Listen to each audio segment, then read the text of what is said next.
అందరికీ నమస్కారం. భగవాన్ శ్రీ రమణ మహర్షుల దివ్య జీవిత మకరందం 16వ రోజుకి స్వాగతం. మొదటి ప్రకరణం జీవితం. స్వామివారి రచనల గురించి తెలుసుకుంటున్నాం. వారి ఇతర రచనలు. ఉపదేశ సారము, దీనికి మూలం తమిళం.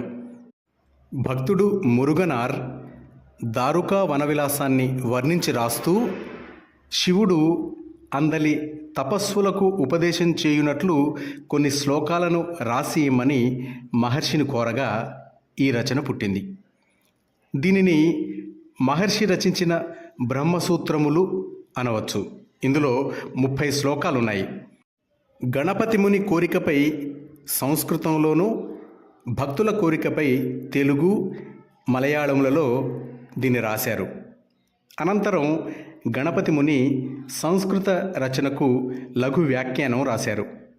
గణపతి ముని సహాయంతో ప్రణవానందులు చేసిన తెనుగు టీకతో ఉపదేశ సారము 1928లో అచ్చయింది. మహర్షి సంస్కృతంలో రాసిన ఉపదేశ సారాన్ని చూచి పంపమని మామిడి గుహలో ఉన్న గణపతి మునీంద్రులకు పంపారు. దానిని చూసి వారు అబ్బురపడి తమ దగ్గరున్న వేద పండితులకు చూపి, మనం పండితులమని సంతోషిస్తాం, కానీ ఇటువంటిది ఒక్క శ్లోకాన్నైనా మనలో ఎవరు రచింపగలరు? దానిని వ్యాఖ్యానించుటకైనా శక్తి ఎవరికి కలదు అన్నారు. మరొక రచన ఉన్నది నలుబది సద్విద్య. సద్వస్తు లక్షణమును, దానిని పొందే ఉపాయాన్ని చెప్పవలసిందిగా భక్తుడు మురుగనార్ ప్రార్థింపగా మహర్షి తమిళంలో ఉళ్ళదు నార్పదు అనే పుస్తకాన్ని అనుగ్రహించారు. భక్తుడు యోగిరామయ్య కోరిక మీద దీనిని తెలుగులో ఉన్నది నలుబది పేరుతో స్వామి వచనానువాదం చేశారు. మాధవుని కోరికపై మలయాళంలో రాశారు. భక్తులు పద్యాలలోకి అనువదించారు. మరొక గ్రంథం ఉన్నది నలుబది అనుబంధం సూక్తి సుధ. భగవాన్ ఈ అనుబంధాన్ని ఒక కారణంగా రాయలేదు. ఆయా సందర్భాల్లో ఎవరెవరో భక్తులు అడిగితే వారికి రాసిచ్చినవన్నీ ఇందులో అనుబంధంగా చేర్చారు. మొదటి ముద్రణలో 30 ఉన్నాయి, తర్వాత 40 అయ్యాయి. అవి ముందు అరవంలో రాశారు, తర్వాత తెలుగు, మలయాళంలో రాశారు. శ్లోకాలు పూర్వీకులకు పెద్దలవి కొన్ని, మహర్షి స్వయంగా రాసిన వచనాన్ని అనుసరించి భక్తుడు లక్ష్మణ శర్మ రాసినవి కొన్ని ఉన్నాయి. అందులో మహర్షి 2 శ్లోకాలు రాశారు. అలా అనుబంధంగా సూక్తి సుధ గ్రంథం వెలువడింది. ఈ గ్రంథంలో అద్వైత మతంపై ఇతరులు చేసే ఖండనలకు ప్రత్యుత్తరాలు కూడా ఉన్నాయి. ఇక ఉపదేశ మంజరి. ఇది భక్తుల ప్రశ్నలకు మహర్షి ఇచ్చిన ఉపదేశాలను సంగ్రహించి తమిళ భక్తుడు నటనానందుడు ఈ ఉపదేశ మంజరిని కూర్చాడు. ఏకాత్మ పంచకము. ఇది మహర్షి తమ సిద్ధాంతాలను వివరించిన రచనలలో ఒకటి. 1947లో భక్తురాలు సూరినాగమ్మ కోరికపై తెలుగులో 5 పద్యాలు రాసి ఏకాత్మ పంచకము అని పేరు పెట్టారు. మరొక పుస్తకం విచార మణిమాల. మోక్షమే పరమ పురుషార్థమని వివరిస్తూ సాధు నిశ్చలదాసు హిందీలో రచించిన విచార సాగరం తమిళంలోకి అనువదించబడింది. తమిళానువాదం చాలా విస్తారంగా ఉండటంతో 1907 ప్రాంతంలో భక్తుడు అరుణాచల మొదలయారు ఆ పుస్తకాన్ని భగవానికి ఇచ్చి దానిలోని ముఖ్యాంశాలను సంగ్రహించి చిన్న పుస్తకం రాయాల్సిందిగా ప్రార్థించాడు. అతని కోరిక మన్నించిన భగవాన్ అరవంలో విచార సాగర సంగ్రహం అన్న పేరుతో చిన్న పుస్తకం రాశారు. 1919లో అది ముద్రించబడింది. కాలగమనంలో అది మరుగున పడింది. 1947లో భగవాన్ దానిని పునర్ముద్రించడానికి ఆ పుస్తకానికి లోగడ ఉన్న పేరు సరిగా లేదని విచార మణిమాలగా మార్చారు. సూరినాగమ్మ మొదలైన భక్తుల కోరికపై భగవాన్ దీనిని తెలుగులోకి అనువదించారు. ఇది వచన కావ్యం. ఇందలి ఒక్కొక్క వాక్యం ఒక్కొక్క సూత్రంలాగా ఉంటుంది. భగవాన్ మరొక రచన అరుణాచల మహాత్మ్యము.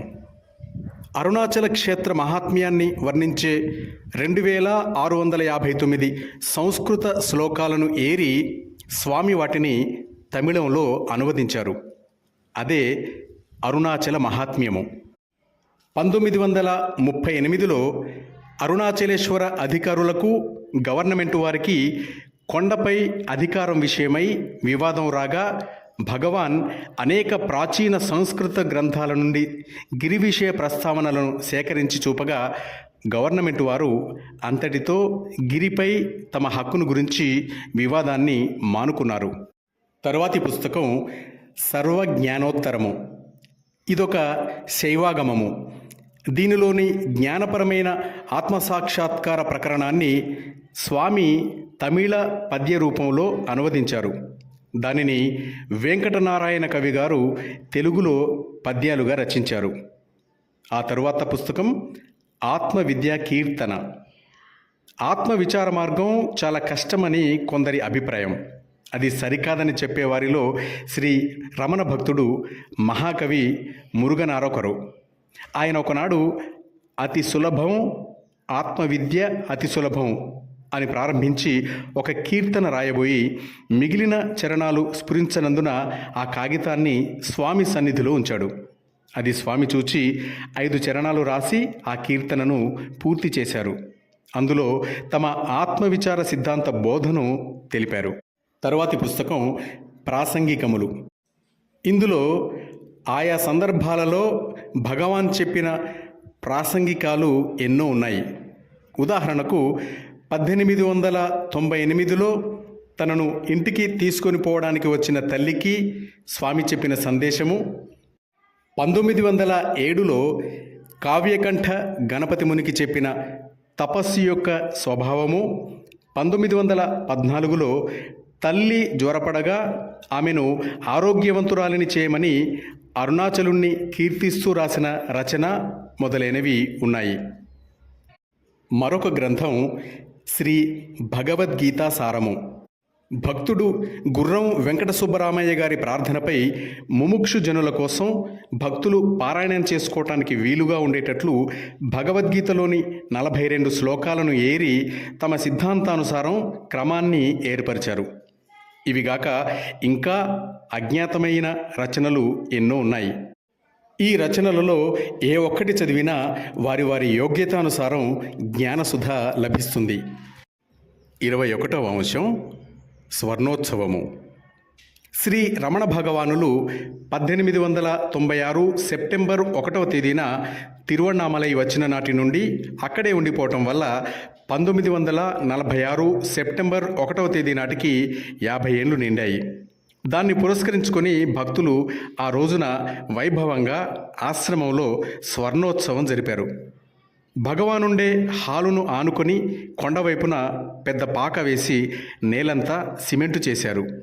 ఆ పాకకు భగవాన్ జూబ్లీ హాలు అని పేరు పెట్టారు. ఆ పక్క పెద్ద పందిరి వేశారు. ఆ పాకకు చుట్టూ మామిడి తోరణాలు, పూలమాలలు కట్టారు. ఆహ్వాన పత్రికల్ని దేశ విదేశీయ భక్తులకు పంపారు. స్వర్ణోత్సవ కార్యక్రమాలు ఉదయం 6:30 గంటలకు ప్రారంభమై రాత్రి వరకు జరిగాయి. మాతృభూతేశ్వర పూజ, స్వర్ణోత్సవ సావనీర్ విడుదల, హైకోర్టు జడ్జి కుప్పుస్వామయ్యర్ అధ్యక్షతన పలు భాషలలో ఉపన్యాసాలు, పాట కచేరీ, వేదపారాయణం ఇత్యాది కార్యక్రమాలతో వైభవోపేతంగా స్వర్ణోత్సవం ముగిసింది. ఆ రోజు జరిగిన కార్యక్రమాలన్నీ శ్రీ భగవాన్ శ్రద్ధగా పరికిస్తున్నట్టు కనబడుతూ చలనరహితమైన స్వస్థితిలో ఉండి సాక్షి మాత్రంగా చూస్తూ, ఆనందిస్తూ, వింటూ మౌనంగా ఉన్నారు.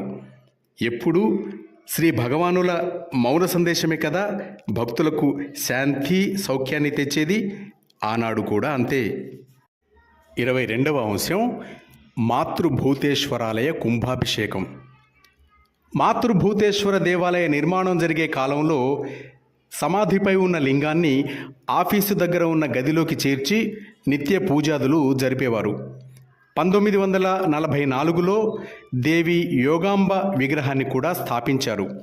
భగవాన్ పచ్చయ్యమ్మన్ కోవెలలో ఉన్నప్పుడు తీసిన చిత్రపటాన్ని కూడా పూజించేవారు. దేవాలయ నిర్మాణం 1949 ఫిబ్రవరి నాటికి దాదాపు పూర్తి కావటం వల్ల సర్వధారి నామ సంవత్సరం పాల్గొన బహుళ తదియ రోజు అనగా 1949 సంవత్సరం మార్చి నెల 17వ తేదీ గురువారం రోజున చిత్తా నక్షత్ర సిద్ధయోగంతో కూడిన మిథున లగ్నంలో 18 గడియల 45 విఘడియలకు కుంభాభిషేకం చేయటానికి 1948 జూలై నెలలోనే భగవాన్ సన్నిధిలో సుముహూర్తాన్ని నిర్ణయించారు. కుంభాభిషేకం అంటే లోగడ చిన్న మందిరంలో పూజ నివేదనాదులు అందుకుంటున్న విగ్రహాలను కొత్త దేవాలయంలో చేర్చటం, లింగం యథాపూర్వం సమాధి మీద స్థాపించడం, లింగానికి అడుగున బంగారంతో చేయబడిన భూప్రస్థాన శ్రీచక్రాన్ని స్థాపించడం, లింగానికి వెనుక భాగంలో ఇంకొక శ్రీచక్రం మేరు ప్రస్థారమున ప్రతిష్ఠితం చేయటం, యోగాంబ, విఘ్నేశ్వర, కార్తికేయ, చండికేశ్వర, భైరవ, చంద్ర సూర్యాది మూర్తులను నవగ్రహాదులను స్థాపించటం, ఆ కలాపానికి పూర్వాంగమైన మహాగణపతి పూజ, చండీయాగం, ఆగమయాగం మొదలైనవి చేయడం. 1949 మార్చి 13వ తేదీ చతుర్దశి ఆదివారం రోజు చండీ హోమం జరిపారు. పౌర్ణమి సోమవారం 14వ తేదీ రోజున కుంభాభిషేకానికి అంకురార్పణ, విఘ్నేశ్వర పూజ జరిగాయి. పూరి శంకరాచార్యుల వారు ఈ ఉత్సవాన్ని తిలకించడానికి విచ్చేశారు. ఆలయ ప్రవేశ మహోత్సవం జరిగాక భగవాన్ సమాధి దగ్గరికి వెళ్ళి లింగస్థాపనము, మేరు ప్రస్థార శ్రీచక్రానికి కట్టిన స్థలాలను తాకి పరిశీలన చేశారు. మరునాడు ఉదయం నూతన దేవాలయంలో లింగం యథాపూర్వం సమాధి మీద స్థాపించారు. ఆ తర్వాత మిగిలిన మూర్తుల దేవాలయ ప్రవేశం చేయించారు. లింగానికి వెనక భాగంలో స్వర్ణ నిర్మిత మేరు ప్రస్థాన శ్రీచక్రాన్ని శ్రీ భగవాన్ నవరత్న సహితంగా ప్రప్రథమంగా యథాస్థానంలో ఉంచారు. భక్తులు మేరు ప్రస్థారాన్ని మంత్రయుక్తంగా స్థాపించారు. అనంతరం మరొక భూప్రస్థార శ్రీచక్రాన్ని లింగానికి అడుగు భాగంలో స్థాపించారు. 1949 మార్చి 17వ తేదీ అతి ప్రధానమైన రోజు. తెల్లవారేసరికి యాగములు, త్రిరాత్ర దీక్షతో సహా ఇతర కార్యక్రమాలు ముగిశాయి. తర్వాత స్థపతులు విమాన శిఖరం మీద ప్రతిష్ఠించిన కలశానికి అభిషేకం చేశారు. అనంతరం శ్రీ భగవానుని ఆలయ అంతర్భాగానికి తోడి తెచ్చి వారి సమక్షంలో ముందు మేరు ప్రస్థారానికి, ఆ వెనక మాతృభూతేశ్వర లింగానికి కుంభాభిషేకం చేశారు. స్వస్తి వచనాలతో కుంభాభిషేక ఉత్సవం అతి జయప్రదంగా ముగిసింది. తమ సన్నిధిలో అన్ని కార్యక్రమాలు జరుగుతున్నా శ్రీ భగవాన్ సాక్షి మాత్రంగా ఉండి అన్నీ చూస్తూ వింటూ సరి సరి అని అంటూ తల ఊపుతూ విచ్చేసిన లక్షలాది జనులను తమ కృపా వీక్షణాలతో అవ్యయానంద సాగరంలో ఓలలాడించారు. మాస్టర్స్, తరువాతి భాగాన్ని రేపు విందాం.